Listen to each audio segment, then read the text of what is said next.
Hello, you crazy cats, and thanks for tuning in to another episode of Tales from a Very Minor Celebrity, and the second in a series looking back at some of the very famous singers and musicians I've had the pleasure of speaking to during my broadcasting career.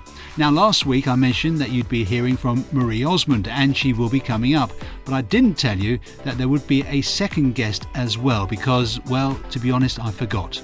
Anywho, it's only a telephone interview. Well, I say it's only a telephone interview, but it was a great pleasure to speak with the one and only Patti Labelle. Yes, Lady Marmalade herself. Born Patricia Louise Holt in 1944, but of course best known as Patti Labelle, she began her career in the early 1960s as the lead singer and frontwoman of the vocal group Patti Labelle and the Bluebells. Following the group's name change to Labelle in the 70s, they released the popular song Lady Marmalade, which was later inducted into the Grammy Hall of Fame. As a result, the group became the first African-American vocal group to land the cover of Rolling Stone magazine and the first pop group to play at the Metropolitan Opera House. Labelle is referred to as the Godmother of Soul, and she's also a successful actor. And in 2015, she took part in the dance competition Dancing with the Stars at the age of 70. I talked to her in 2004 from her home in Philadelphia, and she started by telling me about her new album Timeless Journey, which, as it turned out, became one of her most commercially successful. I did this album about 3 or 4 months ago, but I did it differently. I did demos. I did 44 demos, and I ended up having to choose 14, and 10 of the 14 I co-wrote for the first time in my life. Wow. And it's Patti Labelle, Timeless Journey. As some people say when they see me, you look timeless, and I'm always on a journey. So that's what this album is. Just beautiful music. Some done with Santana, Carlos Santana, Babyface, Sheila E., Bunny Sigler, and a few unknown producers. Yeah. But they will be known after this. Just sounds like you're having a great time at the moment. I am. I'm having so much fun. And then for my coming to London and doing my European tour for the first time in 10 years, I am too happy. I can't wait. It's going to be fantastic to see you over here as well. It's so beautiful whenever I come over there. The acceptance that you have for American artists is just too beautiful, and I can't wait. Well, we also appreciate good music and great singers, and you know you encompass both. Well, thank you so much, and that's why I love coming there, is because of the appreciation. I mean, you know good and you know bad, and you show it, and when you come over there and shine, honey, you just really made it. Yeah. And what's life like for you at the moment? Are you in a position now you can just do what you feel like and, have a great time? I can do it when I want to, thank God. Yeah. And that's always. I'm always working. I love to work. I love the audience response.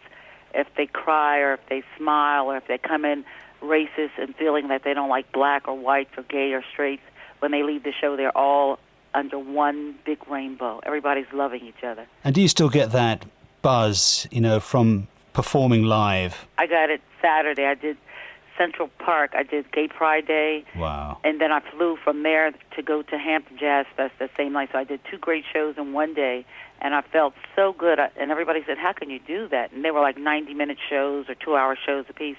I just love it. It makes me live to see my audience react. Where are you at the moment, Patti? Philadelphia. Philadelphia? Yes. Is that where you live? Or? I live in Philadelphia. Wow. And have you got a huge palatial mansion? Nope. I have a nice home. I'm a blessed girl. I have a nice home. Yeah. And a few dogs and a few cars and a few motorcycles. And how do you relax? By cleaning after my housekeeper leaves, just finding different things to do, arranging flowers. I'm a neat freak, so I just continue to clean until I go to bed. And I'm, deal with my dogs, just having fun. Yeah. And how do you prepare for a big tour? Are you quite fit? Oh, yes, I'm quite fit. I don't do many things to prepare myself, but I do exercise because I'm a diabetic, so I have to do some exercise every day. And get my massages as much as possible. Wow. And then I go on with my 5-inch pumps and do the damn thing. Really? Yeah, that's me.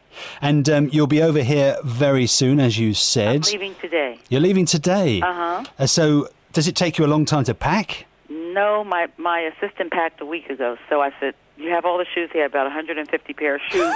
I'm going to get to probably wear 3 pairs. He said, but let's be sure we have all of them because this is the first time playing over there in a long time, and I got to be fierce. Wow. So I have to have a lot of cute clothes. Has it taken a long time to prepare for this tour? I've been prepared for the last 20 years. Really? Yeah, I stay prepared for Europe. Yeah, in your head it was all done. And everything is done. I've been prepared. I just couldn't wait to get over there. And do you have a huge entourage with you? No, altogether about 30 people, and that's including the band and the crew. Wow. And just my hair and makeup and styling. Yeah. And that's it. Well, Patti, I know we're short of time. Yes. We've got this, your album, Timeless Journey. We want to play a track. Which one would you like us to play for you? 2 Steps Away. Any particular reason?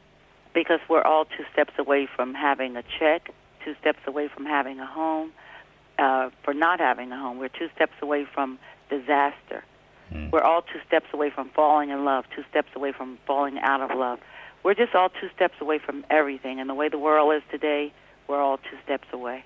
And when you perform over here, will we hear all your hits plus all the new stuff as well? Yeah, I'm trying to work that out because I think people will want to hear some of my older things more so than the new stuff. Absolutely. Do you think? I think you're right. Okay, so that's what you're going to get. Fantastic. A lot of old stuff.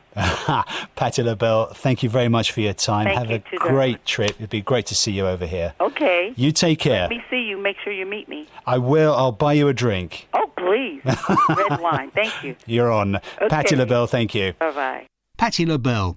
In a career that spans 7 decades, she has sold more than 50 million records worldwide and has been inducted into the Grammy Hall of Fame, the Hollywood Walk of Fame, the Black Music and Entertainment Walk of Fame, and the Apollo Theatre Hall of Fame. If there's a Hall of Fame, you'll find her there. And she was inducted into the Rolling Stone magazine's list of 100 greatest singers.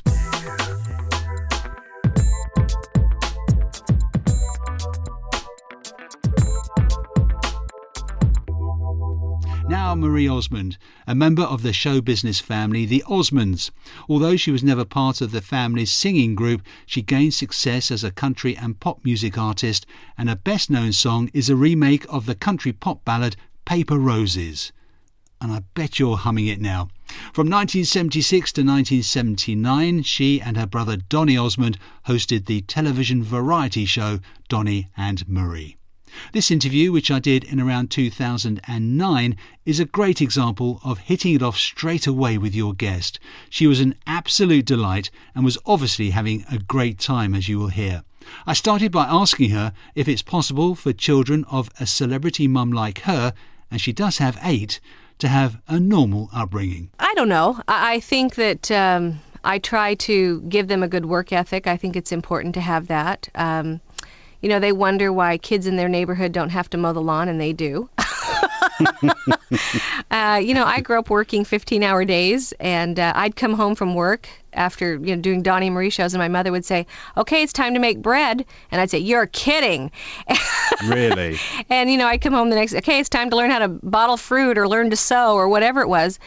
And I'm grateful for those things. I think those are the things that gave me a good foundation. Kept you grounded. Yeah, I think so. So I try to do that with my children. So what is normal?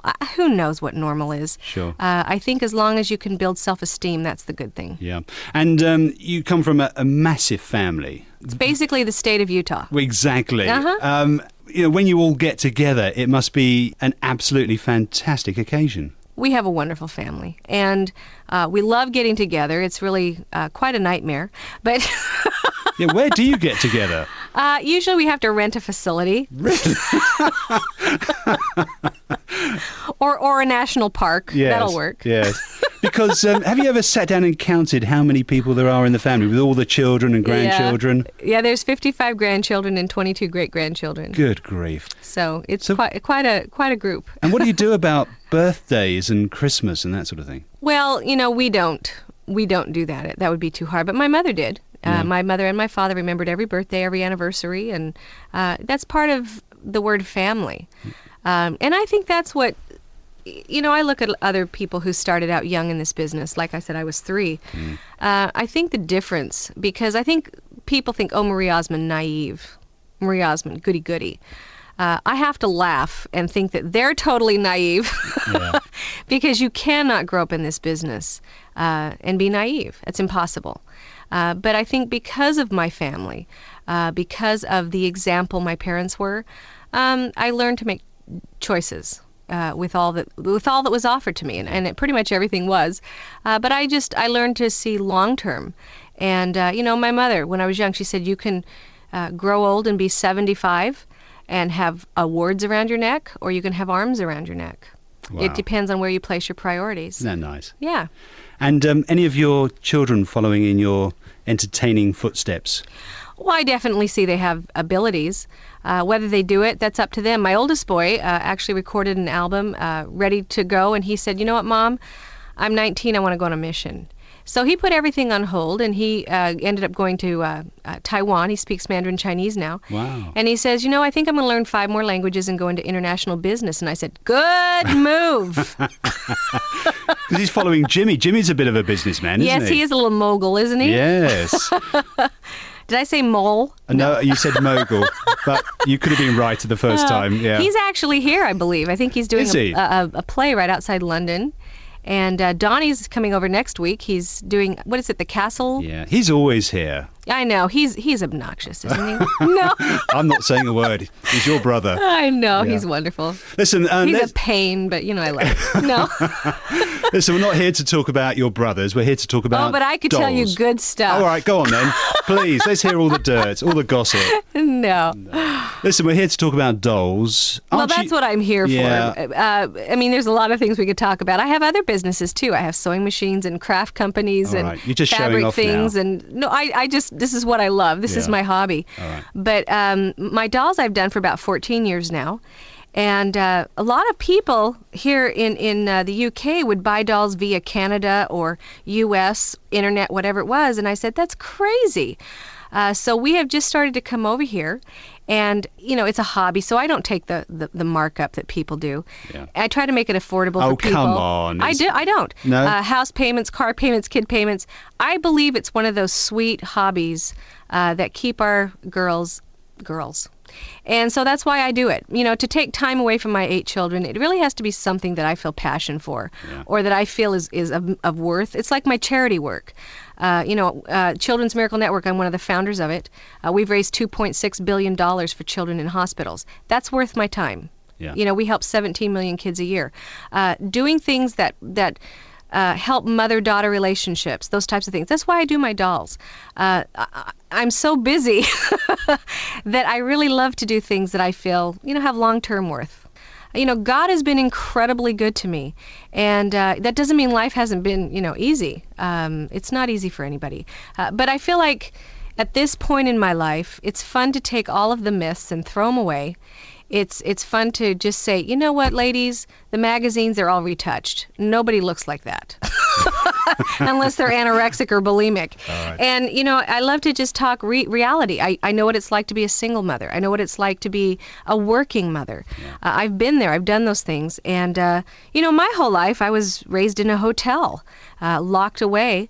And so now it's been, I don't know, kind of therapeutic and real fun to just talk to people and have fun. Marie, we must leave it there. Thank you very much for talking to us. No, I'm not leaving. No? You're going to stay.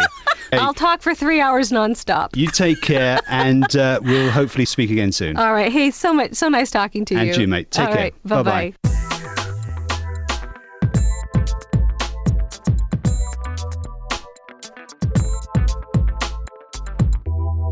The wonderful Marie Osmond. And that's it again for this week. Now next week, another singing legend, the late Robert Palmer, who I spoke to shortly before his untimely death in 2003 at the age of just 54.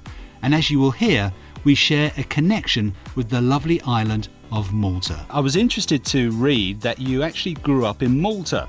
Yeah. Which my mum's actually Maltese, so I've got a great affection for the country. So how did you actually end up going over there? My father was attached to the Navy. I went there when I was 3 months old, and I was there till I was 10. I loved it. And I'm talking the 50s. Yeah. So it wasn't a tourist attraction there at all then. There was a marvellous formality about it since I was in the naval school and this, that. But everything was so laissez-faire, you know, days on the beach, and it was wonderful. That's Robert Palmer, and I'm sure we'll have another surprise guest on next week's Tales from a Very Minor Celebrity.